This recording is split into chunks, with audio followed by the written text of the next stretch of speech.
Good morning, students. I will teach this chapter 1, learning from our family. My topic is our extended family. हमारी जो extended family है उसके बारे में बात हो रही है. Usha lives with her parents and younger sister. She meets both her paternal and maternal grandparents every weekend. जो ऊषा है वो अपने मम्मी पापा के साथ और एक छोटी सिस्टर के साथ में रहती है और वो सप्ताह के अंत में मतलब वीकेंड पर, जो सप्ताह का अंत होता है वो वीकेंड बोलते हैं, जिसको सैटरडे और संडे बोलते हैं, आता है. उसमें पैटर्नल और मैटरनल के बारे में आप लोग पिछले जो है क्लास में पढ़ चुके हैं. पैटर्नल जो पेरेंट्स होते हैं वो कौन होते हैं और मैटरनल हमारा पैटर्नल जो होता है वो बाबा के साइड के लोग होते हैं. जो पापा के साइड के लोग, जो पापा के साइड के कौन कौन हुआ, मम्मी बुआ, चाचा और बाबा, दादी और चाचा चाची के बच्चे, ताई जी, ताऊ जी, वो लोग हो गए पैटर्नल. और मैटरनल जो है मम्मी के साइड के तरफ लोग, जो कि नानी नाना, मौसी जी, मौसा जी, मामा मामी, उनके बच्चे, वो मैटरनल हो गए. तो एवरी जो वीकेंड है, सप्ताह का अंत होता है, जो छुट्टी का दिन होता है, उसमें जो है उषा अपने छोटी सिस्टर के साथ और पेरेंट्स के साथ उन लोगों से मिलने जाती थी. She also meet her uncles, aunts and cousins. वो साथ ही अपने अंकल, आंटी और उनके बच्चों से भी मिलती थी. वन डे, एक दिन, Usha went for a family wedding. She understood that she had many other relatives.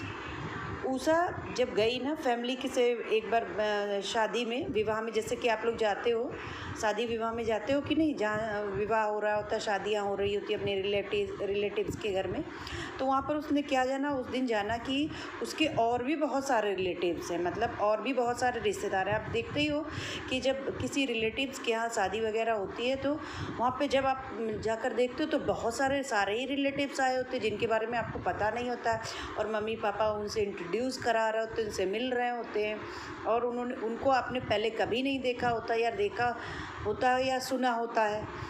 She also realized that her maternal grandparents' brother had grandchildren. उस दिन जो है वो क्या हुआ, साथ ही उसने रियलाइज़ किया या महसूस किया कि जो उसके मैटरनल साइड के जो ग्रैंड मदर थी, मतलब नानी जो थी, उनके जो बच्चे थे, उनके भाई के बच्चे और ग्रैंड चिल्ड्रन वगैरह वहाँ पर सब थे, who were her age, और उसके एज के थे. She also came to know that her paternal grandfather had a brother, her grand uncle. और साथ ही उसने देखा कि जो पैटर्नल ग्रैंडफादर हैं, जो आपके बाबा हैं, उनके यहाँ के भी साथ ही बच्चे, भाई और भी ग्रैंड अंकल और भी बाबा दादी लोग साथ में वहाँ पर थे, और उनसे भी वे लोग मिले. Like Usha, you must have met relatives who do not form a part of your immediate family. Like Usha, you must, जिस तरह से ऊषा है उसी तरह से आप लोग भी जो रिलेटिव्स होते हैं उनके बारे में, जो part of your immediate family, जो इस टाइम आपकी इमीडिएट फैमिली, इस टाइम जो आपकी फैमिली है पूरी, जो दादी की तरफ की है, बाबा की तरफ की है और नानी नाना की तरफ की है, पूरे उनके बारे में नहीं जानते होंगे, या बहुत सारे बच्चे जानते भी हैं तो अभी बड़े होने पे जानते होंगे, बड़े हो जाने पे, छोटे पर वो नहीं उनसे मिले होते हैं, उनसे कभी कभी ही मिलना होता है, इसलिए उनसे नहीं मिले होते, उनके बारे में नहीं जानते. और कब जानते हैं, जब कोई शादी समारोह वगैरह होता है तभी जान पाते हैं. These relatives such as our maternal and paternal grandparents, uncle, aunts and cousins from a part of our extended family. जो रिलेटिव्स हैं और मैटरनल और पैटर्नल ग्रैंड पेरेंट्स हैं, अंकल हैं, आंट हैं और कज़िन हैं, इन्हीं को जो है ये part of our extended family, ये एक्सटेंडेड फैमिली के ही पार्ट हैं, उसी के अंतर्गत ये लोग आते हैं, उन्हीं को बोला जाता है एक्सटेंडेड फैमिली.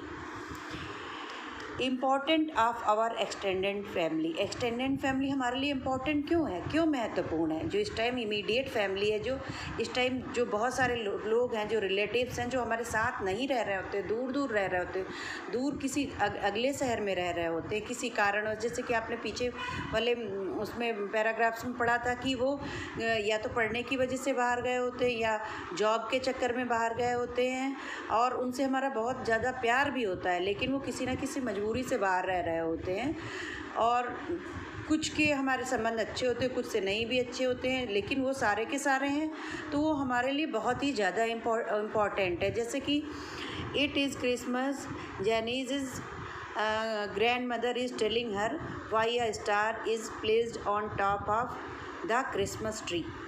जो क्रिसमस ट्री के बारे में जेनिस की जो ग्रैंड मदर हैं वो बता रही हैं कि उसकी ट्री पर ये जो स्टार लगा हुआ है ये क्यों लगा होता है। इसके बारे में ऐसे तो आप नहीं जान पाएंगी, लेकिन कुछ चीज़ें ऐसी होती हैं जो दादी बाबा आपको बताते हैं, उनसे आप पूछते रहते हैं और वो उनके बारे में उनको मालूम होता है और उनसे आपको नॉलेज मिलती रहती है।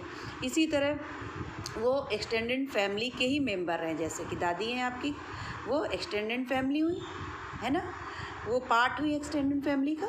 तो इसी तरह Usha's mother is sick, her aunt has come from Chennai to help her. अब उषा की जब मम्मी बीमार हुई तो चेन्नई से उसकी आंटी आई उनकी देखभाल करने लगी, क्योंकि उषा छोटी थी और उसके जो फादर होंगे वो जॉब वगैरह पर जाते होंगे, तो घर पे कोई नहीं रह सकता नहीं है, तो उस कौन मदद करेगा इस टाइम? आंटी चेन्नई से आई उनकी हेल्प करने के लिए। जैसे आपके यहाँ अगर मम्मी काम करने वाली है, मम्मी बीमार पड़ जाती है, पापा बहुत ज़्यादा बीमार पड़ जाते हैं, अगर का सदस्य कोई भी बीमार पड़ जाता है, उस टाइम उसको ज़रूर हेल्प की ज़रूरत होती है, तो जो एक्सटेंड फैमिली का मेंबर होता है वो आकर के उस टाइम हेल्प करता है। प्रॉब्लम जब आती है तो वो लोग उसमें जो हमारे होते हैं अपने, वो आकर के हेल्प करते हैं। Farida's father uncle lives in Dubai. Farida's father wants his advice on whether he should shift to Dubai। अब फरीदास फादर्स अंकल है ना, फरीदास के जो बाबा के भाई हैं वो कहाँ रह रहे हुए? दुबई में। अब फरीदास फादर, वो फरीदा के फादर को भी एडवाइस देते हैं, उनको सलाह देते कि वो भी आकर के दुबई में ही शिफ्ट हो जाए और उनके साथ मतलब रहने लग जाए। वो उनको एडवाइस दे रहे हैं, उनको सलाह दे रहे हैं कि यहाँ रहना। तो जब कोई एडवाइस की ज़रूरत होती है, हमें सलाह की ज़रूरत होती है, तो किससे लेते हैं हम लोग? अपने ही एक्सटेंडेड फैमिली के मेंबर से लेते हैं। तो वो उम्र में बड़े हैं उसके फरीदास फादर अंकल जो हैं, तो वो क्या है, वो जब कोई प्रॉब्लम में है, यहाँ से रहना वहाँ पर ज़्यादा बेटर है, तो आप यहाँ पे आ जाओ, यहाँ पे अच्छी जॉब है, यहाँ पे पैसे अच्छे हैं, है ना। तो वो एडवाइस ले रहे हैं, क्या वहाँ जाना ठीक रहेगा, इनसे एडवाइज़र ले रहे हैं, तो वो बताते हैं हाँ हाँ ठीक है या नहीं ठीक है, तो वो बड़ों से एडवाइस भी लेते हैं हम लोग।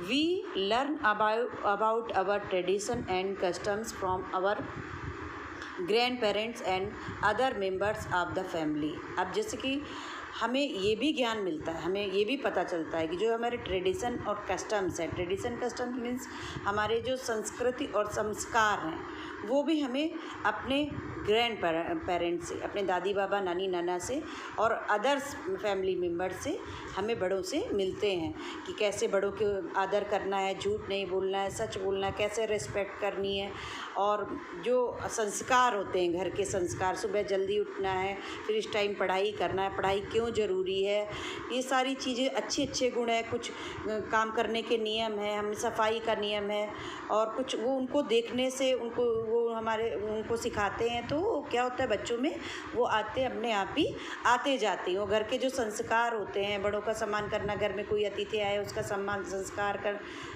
करना, तो ये सारा जो है अपने आप ही उन फैमिली ग्रैंड पेरेंट्स से हमें हेल्प मिलती है, ये सब सीखने में, बच्चों को सीखने में। We get support and help from them, और वो हमें प्रॉब्लम में सपोर्ट और हेल्प भी करते। जब हमें प्रॉब्लम आती है तो हमारे रिलेटिव्स जो होते हैं, बहुत से रिलेटिव्स होते हैं, हम उनसे मदद भी लेते हैं और वो हमें उस टाइम सपोर्ट करते हैं, जिसकी वजह से हमारी प्रॉब्लम दूर हो जाती है और हम फिर से स्टैंड हो जाते हैं, खड़े हो जाते हैं, अपनी प्रॉब्लम्स को ख़त्म हो जाती है मेरी और आगे बढ़ने लग जाते हैं। और उनको जब प्रॉब्लम पड़ती है तो हम उनकी हेल्प करते हैं। तो जब हमें एक दूसरे की ज़रूरत होती है तब हम खड़े होते हैं, हमारे रिलेटिव्स उस टाइम खड़े होते हैं और उनको जब ज़रूरत होती है हम उस टाइम खड़े होते हैं। तो जो एक्सटेंडेड फैमिली के मेंबर्स हैं वो हमें इसमें सपोर्ट करते हैं। We have fun together, we celebrate different family events and festival together. और जब कोई त्यौहार, कोई फेस्टिवल है ना, कोई शादी समारोह होता है तो एक साथ हम लोग मज़े भी करते हैं।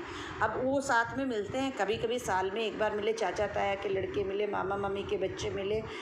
आप जाते हो तो शादी समारोह में जब वो आते हैं तो अब वो आएगा, मामा का बेटा आएगा, वो तुम्हारी एज का होगा, तो उसके साथ क्या करोगे, खूब मज़े आएंगे। तो वो उस टाइम मज़े भी हम लोग फ़न भी करते हैं, तो ये उन्हीं के साथ करते हैं। और अदर्स हम लोग अगर मान लीजिए उसमें फेस्टिवल वगैरह में जा रहे जिनको हम जानते ही नहीं हैं, वहाँ पर क्या मज़ा आएगा, आएगा मज़ा। वो ना तुम्हारे बारे में जानता ना तुम उनके बारे में, और उनसे हमें प्यार भी होता है और उनके बारे में जानते हैं। हम घर आना जाना होता है, एक दूसरे की मदद करते हैं, एक दूसरे की ज़रूरत होती है तो हम उनको अच्छी तरह जानते हैं, तो उनके साथ हमें फ़न करने में भी मज़ा आता है। We take their advice on important matters and decision.